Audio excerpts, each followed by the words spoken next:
evening, it's just after 6 o'clock on Saturday the 22nd of May, and welcome to our news programme this evening. And in the news tonight, a section of the A354 has been closed off this afternoon due to a crash believed to have involved a motorcycle which required the attendance of the air ambulance. There's the air ambulance, there we go. The A345 Weymouth Relief Road was closed between the A35 football ground roundabout Dorchester to the A353 Jurassic roundabout at Upwey. A spokesman for Dorset Police said the A354 was closed both ways between the football ground roundabout and the A35 at Dorchester due to a collision which required the attendance of the air ambulance, as we say, believed to have involved a motorcyclist. We believe the road is now open at the time of going to broadcast today. Dorset police officers are investigating an armed attempted robbery in Weymouth, and asking for anyone with information to come forward. The incident happened yesterday, Friday the 21st of May at 9:59 a.m. at the junction of St Mary Street and St Thomas Street opposite the King's statue. The victim had been into Gladstone Jewellers, and after leaving the store and walking around the corner, a man grabbed a box that the victim was carrying and ran off, forcing it from his hand, and ran off down Western Road, turning right into Gloucester Street. Fortunately, the victim, a man in his 50s, had not returned the item that he just purchased or just taken from the shop, which happened to be a Rolex watch. So the box that was stolen was, fortunately for him and unfortunately for the person pinching it, empty. The offender is described as white, in his 20s. He was wearing a green hooded top and a tracksuit bottom. If anyone has any information on this, please contact Dorset Police by calling 101 or anonymously through Crime Stoppers on 0800 555 111. The last few days we've had strong winds and heavy showers with some large sea swell as well, and this has been affecting the county for the last few days, and you'll be well aware of that. It has been quite windy. It's felt like October this last few days as far as I'm concerned. There has been travel disruption and a few trees down and debris affecting some of the roads. Coast Guards, most importantly, have been reminding people when we get these winds and this rough weather that taking photos of the sea is, yes, nice to do, but it only takes 15 centimetres of water to knock you off your feet. So they're asking you to keep back from cliff edges, piers, harbour walls and other exposed areas if the sea is choppy. If the sea is rough, obviously don't go into the sea, and if conditions change whilst in the water, get out as quickly as possible until it's calm and safe again. Always be prepared for changeable weather. Take a fully charged phone with you if you're out and about so that you can call for help if you need it, and let someone know where you are going. Of course, if you see anyone in distress on the coast or in the water at any time, call 999 and ask for the Coast Guard. Dorset Police again are seeking some help locating a missing Weymouth woman, and if you know anything that can help them, they'd like to hear from you. Charman Niall, aged 60, was last seen at an address in Kirtleton Avenue at around 3:55 on Monday the 17th of May. She is described as white, 5 feet 5 inches tall, and a very slim build with greying black hair with a fringe, although in the picture it looks like blonde hair, but that is a picture of her. She was wearing a red coat, black tracksuit bottoms and short Wellington boots, and was carrying several carrier bags, including one with a cat on it and a plastic box. Inspector Matt Chutter of Dorset Police said, "We are becoming concerned for Charman's welfare and are keen to locate her to ensure that she is safe and well." As we said, the only images that they have of her are not recent photos, but we're hoping someone may recognise her from the description given or has information on her whereabouts. A direct plea from Dorset Police and from Matt Chutter to Charman, if she is listening, please get in touch either with Dorset Police or your family. They just want to know that you are okay. Of course, if you've got any information, usual contact number for Dorset Police of 101. Sticking with Dorset Police, lots of stuff from Dorset Police this week. Dorset Police are investigating a sexual assault in Weymouth. and are looking to trace possible witnesses who may have vital information. The incident occurred at around 6:30 a.m. on Sunday the 16th of May, so that's last Sunday. The victim was a woman aged in her 40s, was walking a dog along the footpath off of Weymouth Bay Avenue that runs between Lodmore Country Park and the RSPP Lodmore Bird Reserve, when she was approached by a man who pushed her to the floor and assaulted her. The victim was left disorientated and found by a woman believed to be aged in her 60s, who was walking a black Labrador, but did not have a mobile phone. The woman went and flagged down a man who was nearby, who then contacted the ambulance service.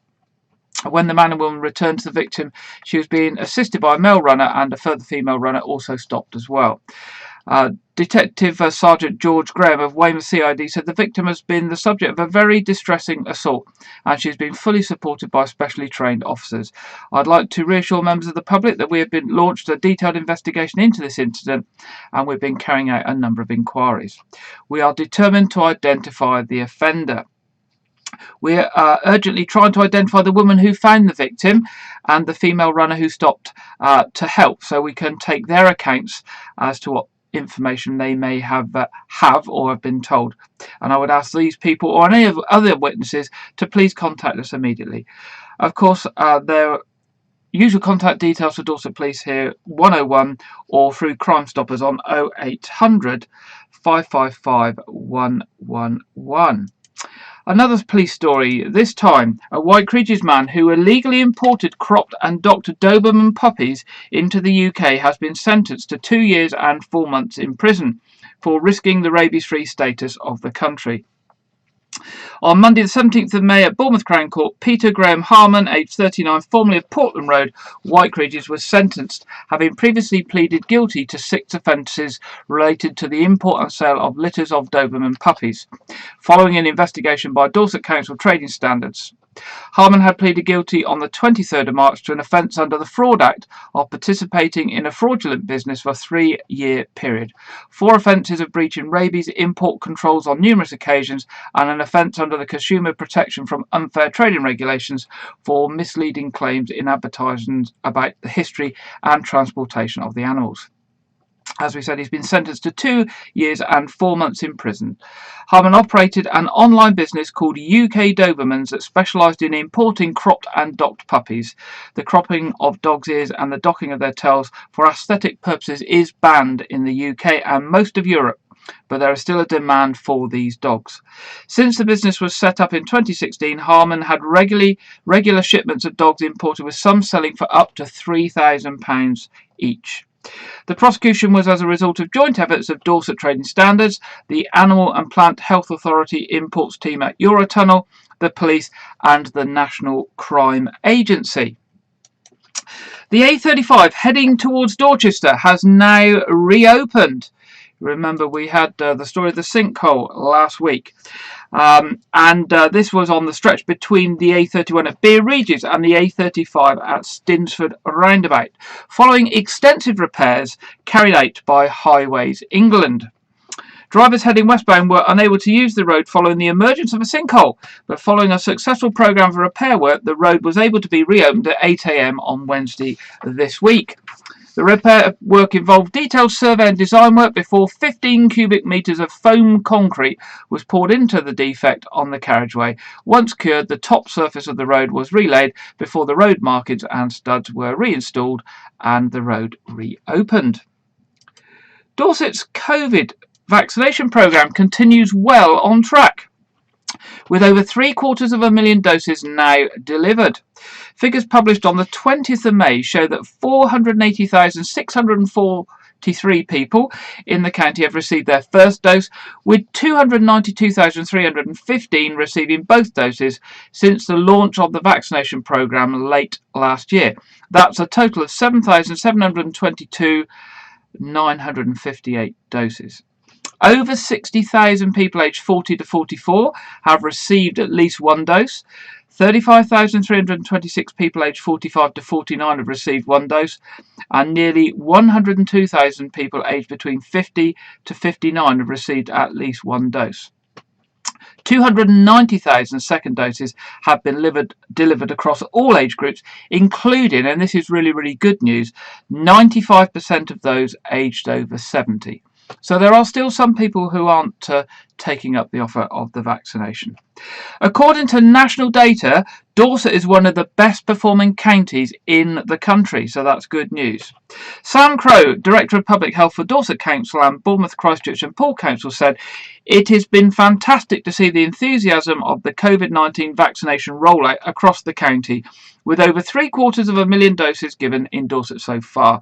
In recent weeks, we've seen the earlier groups coming back in for their second doses, as well as some of the younger age groups coming to get their first jab. As we look ahead to more restrictions easing, getting vaccinated is one of the best ways you can protect yourself and others around you. So please do keep booking in and attending your appointments when invited." For more information on the vaccination programme in Dorset, you can get this at www.dorsetccg.nhs.uk/vaccinations. A man has been arrested and taken to hospital after a van crashed into multiple parked vehicles on a residential road in Weymouth. A black Volkswagen Caddy van crashed into parked cars in Knightsdale Road at around 6 a.m. on Wednesday, the 19th of May. Police said the van collided with two parked vehicles, with a further vehicle being damaged during the incident. A 48-year-old Weymouth man was arrested following the crash on suspicion of driving offences and is currently assisting officers with their inquiries. He was also taken to hospital by officers for injuries that are reported not to be serious. Well, it's just after 12 minutes past 6, and that's the end of our news headlines for tonight. One of the stories that's hit the news locally this week, and certainly if you're a reader of the Dorset Echo, I think it's all over today's front page. I think it's also been on BBC and ITV News as well, is residents of a Weymouth street being asked to remove planters that have been placed throughout the street to make it a more cheerful and happy place, particularly during COVID. So this week, we've asked Lydia to go and look at this story and tell us what is going on at this street in Weymouth. Between a very busy Park Street and Commercial Road in Weymouth, there are a couple of small, quieter streets. They have terrace houses each side, and are typical of properties built at the end of the 18th and beginning of the 19th century. I expect some people may have never noticed them. These are Bath Street and Wesley Street. Bath Street still has vehicular access and parking for residents' cars, but Wesley Street has been pedestrianised for some time, with vehicular access only for emergency vehicles. Residents of Wesley Street have for a number of years tried to make their street somewhere special by tubs and containers of plants and bunting. It's that sort of street that you imagine would always have a street party when there is a royal wedding or some other national celebration. But following a letter from Dorset Council threatening enforcement action, residents have been left totally shocked and angry. I am sure any viewers who know Wesley Street, which is not far from Weymouth bus and train stations, will remember it for its attractive floral planters outside doorsteps. And recently the colourful bunting fluttering above the street in the wind. I am sure many local residents would wish that their street had a similar sense of pride and community spirit, which is not commonplace these days. However, this is now all under threat after Dorset Council Highways wrote to residents informing them they are breaking the law by obstructing a public highway, after a number of complaints were made. The letter tells residents that the planters constitute a nuisance, and that enforcement action will be taken unless a planting out licence is obtained. The licence usually costs in the region of £300. They have also been informed they must also move the flowers off the highway. Local resident Jude Butler, talking to the Dorset Echo this week, describes the letter as a complete shock, and went on to say, "After all our efforts to make the street look nice, I was absolutely gobsmacked. We have created a sanctuary, a little piece of paradise. We don't have back gardens, so it is somewhere we can sit outdoors, speak to our neighbours, and enjoy growing things. To say I'm angry is an understatement." Residents have worked hard on their displays over many years and during the COVID lockdown. Wesley Street has become a small oasis where neighbours have been able to sit out. They have also been able to hold suitably socially distanced celebrations for events such as VE Day. The area around Wesley Street is well known for high levels of antisocial behaviour. Residents just cannot understand why the local authority is not welcoming their efforts wholeheartedly to improve the area. Another resident who also spoke to the Dorset Evening Echo said, "It feels as though we are being punished for taking pride in where we live. People treat our street with respect. Everyone comments on how lovely we've made it. Elderly people from the nearby residential home Swannery Court come here because the flowers cheer them up." Local councillor John Orrell said, "The residents of Wesley Street have made their area very attractive and we do not want to change that. But we have had several complaints about planters restricting the highway for maintenance and emergency access. So we are asking that the planters are moved back a bit." It has now been reported that Dorset Council have suggested issuing a planting out licence, free of charge. If you have not visited Wesley Street, why not have a look when you next visit the town and see all the hard work that the residents have done. Let us hope the situation with the council can be resolved and all their hard work can remain. Now back to Gary in the studio. Thanks, Lydia. And I'm sure you'll agree, a lot of hard work's gone into putting those plants out and tending those plants and keeping them looking healthy by the residents of Wesley Street. But obviously there's a bit of a disagreement there with the council. It's quite strange. It is a pedestrian street. It's got barriers, and really the only people that will be going down there in vehicles are emergency vehicles. So I wonder what you think about that, and if that was your street. But there we go. That's a story for a Weymouth street in Weymouth. And I say it would be nice if many other streets in Weymouth took the same care in making it a nice place to live. Well, moving on to our second story tonight. It's a very special occasion today, and I'm sure you all know what I'm referring to. Yes, it's Eurovision Song Contest final day. Now, don't tell me you didn't know that. I'm sure most of you do. There's always a lot of hype and a lot of excitement about Eurovision. I know it's something that doesn't appeal to everybody. Some people absolutely adore it and love the fun of it and sitting down and making a family party of it, and other people avoid it like the plague. I wonder which one you are. Is Eurovision something that you enjoy or something that you avoid?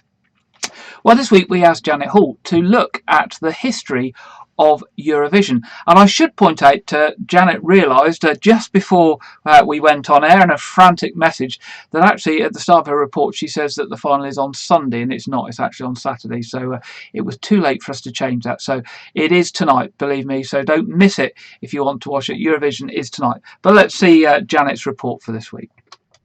Hello. If I remind you that on Sunday it is the Eurovision Song Contest again, will you cheer or groan? It's a bit like Marmite. People either love it or loathe it. The Eurovision Song Contest's founding stemmed from a desire to promote cooperation between European countries in the years following the Second World War. This gave rise to the founding of the European Broadcasting Union in 1950, and the word Eurovision was first used in 1951. A committee was formed in January 1955 to investigate new initiatives, including a European Song Contest, which was eventually held in October 1955 under the title European Grand Prix. Eurovision has been held annually, apart from 2020, since 1956. Making it the longest-running annual international televised music competition and one of the world's longest-running television programmes. My first memory was in 1959, when the UK Eurovision entrant song took second place. It was performed by husband and wife duo Pearl Carr and Teddy Johnson and was called Sing Little Birdie. If I remember, it went something like this. Sing little birdie, sing your song, sing to help our love along. Sing little birdie, sing your song of love. That's what Eurovision songs were like in those days. It wasn't until 1967 that the UK got first place with Sandy Shaw in Vienna singing Puppet on a String. She was the first UK winner, scoring 47 points. 2 years after Sandy's win, Lulu triumphed in 1969 in Madrid. She sang Boom Bang a Bang, but her win wasn't without controversy because 3 other countries tied with the UK on 18 points, and there were no rules in place to decide an overall winner. So all 4 countries were declared winners. Later, the rules were changed to make sure that that situation never happened again. In 1976, Brotherhood of Man triumphed with Save Your Kisses for Me. The UK were crowned victors again in the 1980s when Bucks Fizz received the most points in 1981. After that, it was a barren time. And then suddenly, Katrina and the Waves, a British-American band, brought the trophy home in 1997 with Walking on Sunshine. It was a resounding success for the UK that year, with Katrina later saying, "It was such a feel-good, light-as-in-the-air, cheesy number. It would have been embarrassing for it not to win. It had 'I am a winner' written all over it." Bit like Sing Little Birdie, really. Other great successes over the years are Congratulations and Power to All Our Friends by Cliff Richard, and of course, Waterloo and ABBA.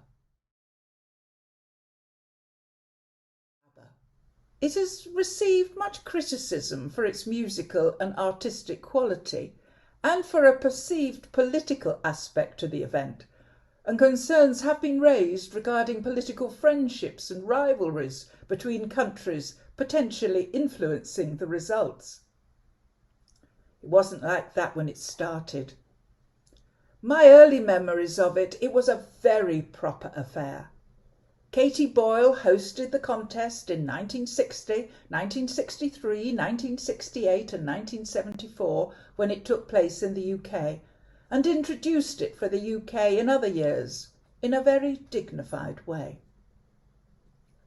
And then, in 1980, Terry Wogan provided the BBC's television commentary, and everything changed. I can remember the first time I heard him doing it. I felt I had never laughed so much in all my life, but he wasn't popular with everyone. His deadpan commentating style, which often involved humour at the expense of others, caused controversy. After Wogan's death, his presentation of the contest was criticised for its mocking tone. I'll leave you to decide. The change in the Eurovision Song Contest since its early days to the kind of joyous mayhem which happens now is amazing, and perhaps echoes those many changes in the world of popular music in the last 70 years. I have to admit I don't watch it now like I used to, but over the years it has brought with it a great deal of fun for many, stardom for a few, and hysterical mirth for followers of Terry Wogan. I wonder what will happen this year. See you soon. Thanks, Janet, for that report. And I know you'll be very disappointed that we didn't have actually any of the actual songs from Eurovision. And that's simply for copyright purposes that we couldn't get permission to play them. And that's, of course, one of the problems when you are broadcasting things, that you either have to have rights to do it or seek permission. And we were unable to get permission to do that today. Now, if you want to watch Eurovision, it is on at 8 o'clock tonight. Of course, we've got our quiz program on at 7:30. So if you want to watch Eurovision, then hopefully you'll be doing it on Catch Up TV, so that you can join us for the quiz and then catch up with Eurovision later on. Maybe you won't be watching Eurovision. Who knows? Thank you, Janet, anyway, for that report. And to say it is tonight and not Sunday, as mentioned at the start of the report. One of the things that we've covered several times over the the time that we've been doing this program now, which is about 14-15 months, is the issue of bank fraud and online fraud and scams. They keep coming back to hit us, and there certainly has been a resurgence lately, certainly in the WykeRegis area, of door knocking and the old selling people tarmac and reporting tiles off the roof. So that's something to be aware of. But this week I've been learning about the massive amount, and massive is the right word, of counterfeit goods that are being sold. And that this is becoming more of an issue with people buying online. And the program is growing rapidly. Certainly during COVID, the amount of people buying online has grown rapidly. And this has fed the need for these counterfeit goods.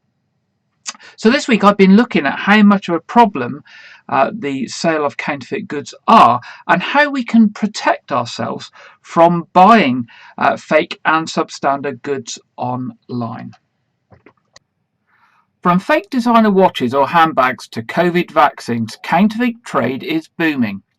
Last month, trading standards officers and police cut their way into 22 cargo containers set up as an ad hoc open-air market in West London.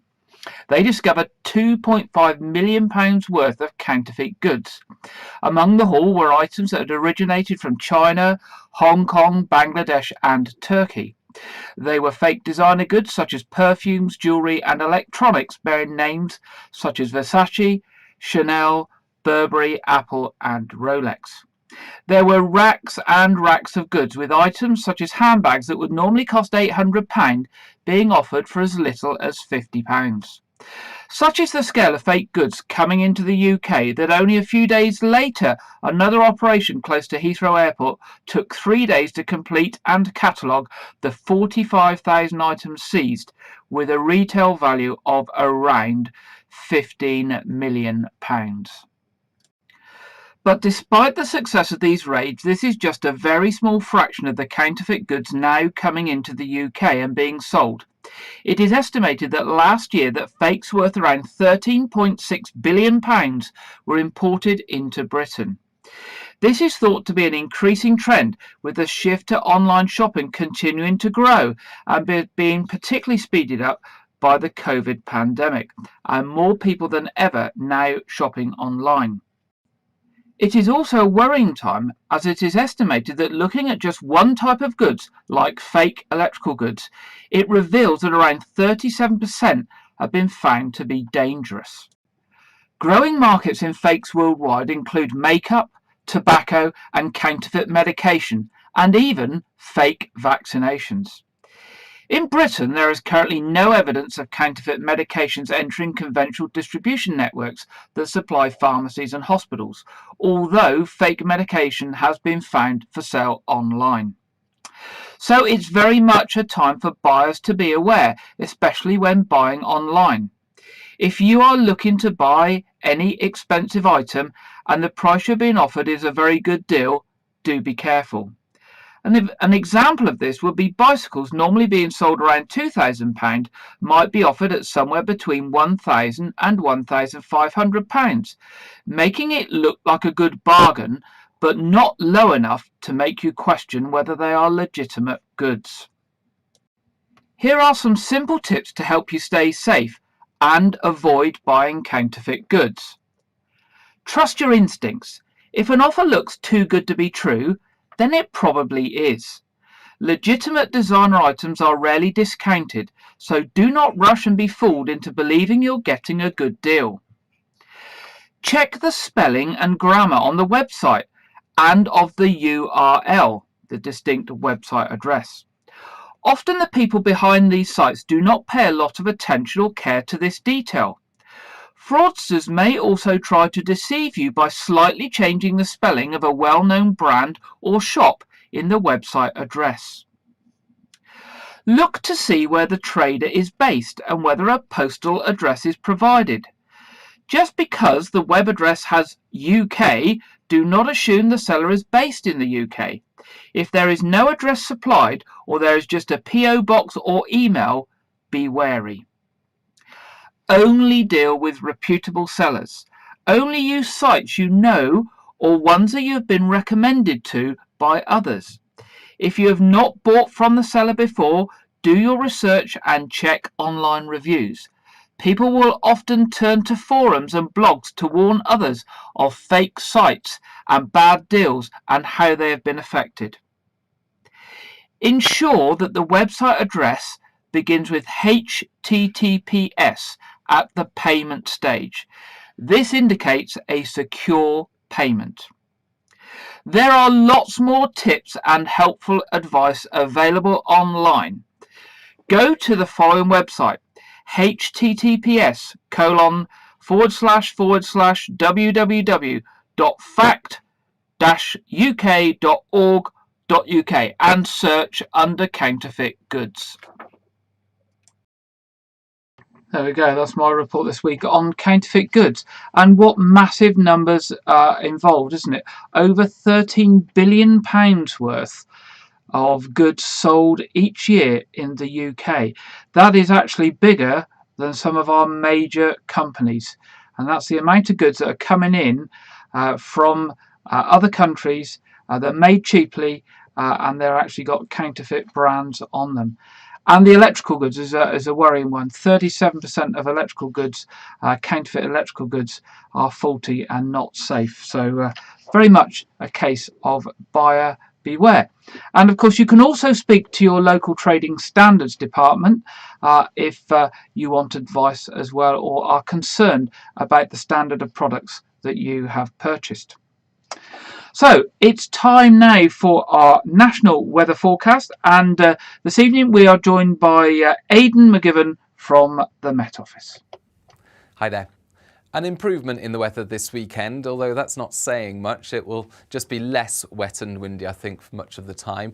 And there'll be some brighter skies on Saturday in particular, but still a few showers to dodge. Here's the low that we've been dealing with through Thursday and Friday. It is painfully slow as it makes its way into the North Sea. And then the showers quite quickly ease away on Saturday night. Clear spells widely and those temperatures dropping off quite quickly again. So a touch of frost possible in places as we start off Sunday, a chill in the air. But in the west, quite quickly showers return into Wales, Western England and Northern Ireland by the end of the night, and that will keep temperatures a little bit higher here. But yeah, showers from the word go in the west first thing Sunday. Brighter skies for Scotland and Eastern England, some sunshine. But I think the best weather will be in the morning on Sunday for most places. Quite quickly, showers move across the country, and then this quite intense feature, 2 to 3 hours of heavy rainfall and strengthening winds associated with it, risk of gales around southwestern coasts by Sunday afternoon. And it's likely to give a short-lived spell of really intense rainfall as it pushes in during the afternoon.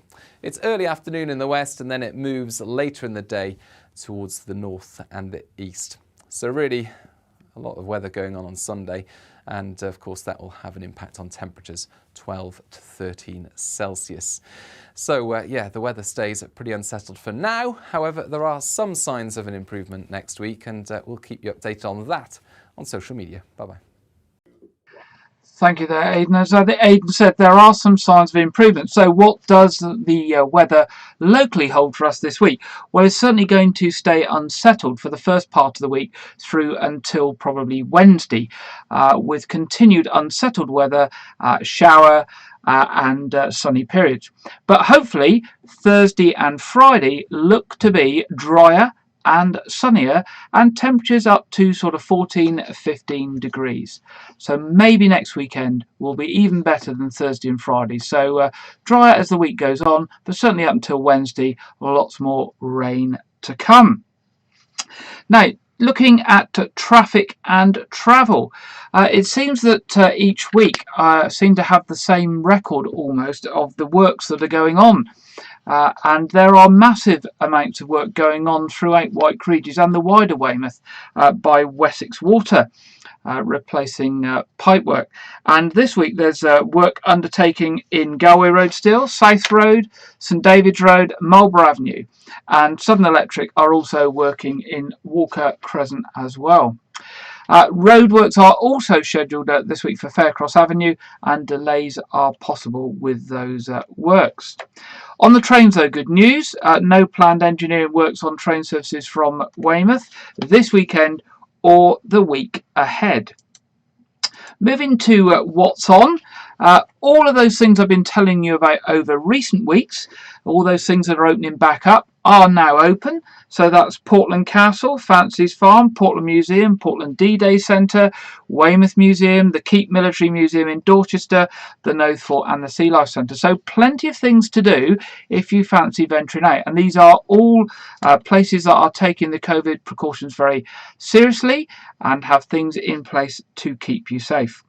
Of course, the new Dorset Museum, or the refurbished Dorset Museum, reopens this week on Friday the 28th of May, and certainly looking at the photos and the video that has been released of the refurbished museum, there's been a significant investment in the museum and it looks absolutely fantastic, so that will be one worth visiting soon as well. Of course, our local cinemas are now back open, and Weymouth Pavilion has started to operate its shows again as well. And they have a packed programme, so do please visit their website and see what is going on there.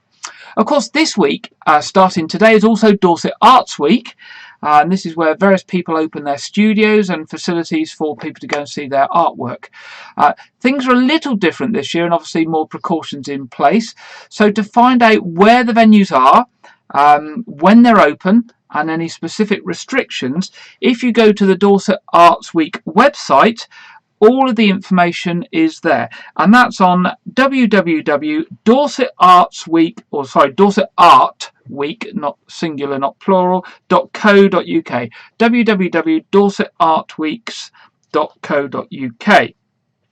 Of course, next week will be half-term week, and the Knowth Fort is open, and they've got their long-awaited Mission to Save the Knowth Fort, a great activity for families and children at the Knowth Fort next week, with lots of code breaking and clues, and the plan to disarm the bomb at this unique event that celebrates the history of spies in Weymouth and Portland during the Cold War. One other thing I want to let you know that's coming up next weekend, and hopefully we'll have something on this in our programme next week, is next Sunday evening, that's the 6th of June, at 7 p.m, there is a live stream coming straight from the heart of the West End in London. It's called The Show Must Go On, and this is an organisation that has been formed to support those that work in the creative arts, particularly in the West End in musicals and theatre, who have struggled and suffered significantly during the COVID pandemic. Many of those are self-employed, and whilst they do earn reasonable money when they are performing, when they're not performing, there is no pay. We do have some links with WykeRegis, people who have gone to work in the West End, and I know they have found it particularly difficult over the last year or so. Now, what is happening next Sunday is a lot of these musicals, if you like the musicals, are going to be performing from a venue in London and live streaming across the UK at 7 p.m. on Sunday evening, and they're just asking people to go online and make a donation. You can watch it without making a donation if you so wish, but obviously they're giving their time and they're asking you to support their fundraising, to support those people who have been particularly hit by the pandemic and unable to work and have had no government grants or funding because of the nature of the business they are in. So we will put more information out about that next week, but that's The Show Must Go On, Sunday the 6th at 7 p.m, and we'll tell you about that next week. We now move to what is normally our film slot. Well, actually, you'll be aware that we've covered lots and lots of the films over recent weeks, and in fact, we've covered all of the films that are currently just been released or just about to be released. And looking at the Cineworld website today to see if there was anything I'd actually missed, we've covered just about all of those films. So I haven't got a film for you tonight. But what I have got is a new Disney-based television series, which I thought might be of interest. It's called The Mysterious Benedict Society. It's an up-and-coming mystery adventure television series based on the young adult book series by Trenton Lee Stewart and illustrated by Carson Ellis, which was first published in 2007. It tells the story of four gifted children: Rennie Muldoon, George Sticky Washington, Kate Wetherell and Constance Contraire, who form the mysterious Benedict Society and are sent to investigate an institution called LIVE, the Learning Institute for the Very Enlightened. It's run by a man named Ledrotha Curtin. I hope I got that right. Ledrotha Curtin. Lots of funny names in this. Reynard Rennie Muldoon is an orphaned boy who lives in the Stone Town orphanage. One morning at breakfast, his tutor, Miss Perumore, notices an advertisement in the newspaper targeted towards gifted children. Rennie follows up and finds himself presented with a series of complex puzzles and odd tests. He passes all of the tests and qualifies to help Mr. Nicholas Benedict. He meets 3 other gifted children, George Sticky Washington, Kate Wetherell and Constance Contraire. Mr. Benedict, the organiser of the test, is assisted by his subordinates number 2, Rhonda Kazembe, and Milligan, the secret agent that turned into a security guard for Benedict. They explain that a mysterious threat plagues the world in the form of secret messages transmitted into people's minds via television and radio signals. These messages have created the illusion of international panic known as the emergency. Mr. Benedict invited the children to form a team to stop the sender from sending them. The messages originated at the Learning Institute for the Very Enlightened, LIVE. The children join the institute as students and spies, of course, and discover astonishing facts that help them complete their mission. It's set to debut on Disney Plus on June the 25th, and it consists of 8 episodes. So, hopefully you'll enjoy this trailer for the mysterious Benedict Society. There is a place where truth matters, even if most people don't pay attention to it.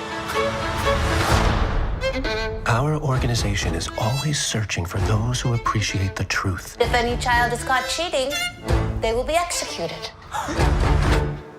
Excused. Will be excused.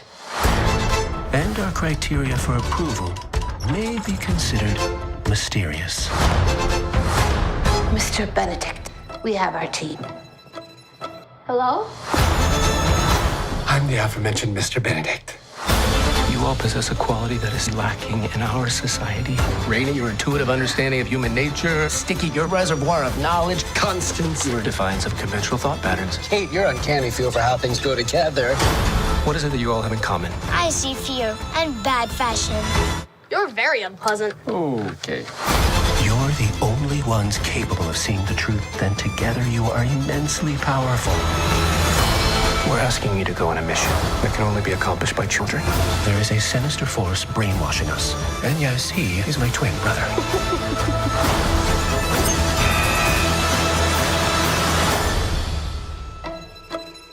So, you need a bunch of smart orphans to do a deadly mission. I get it. Ideally not deadly.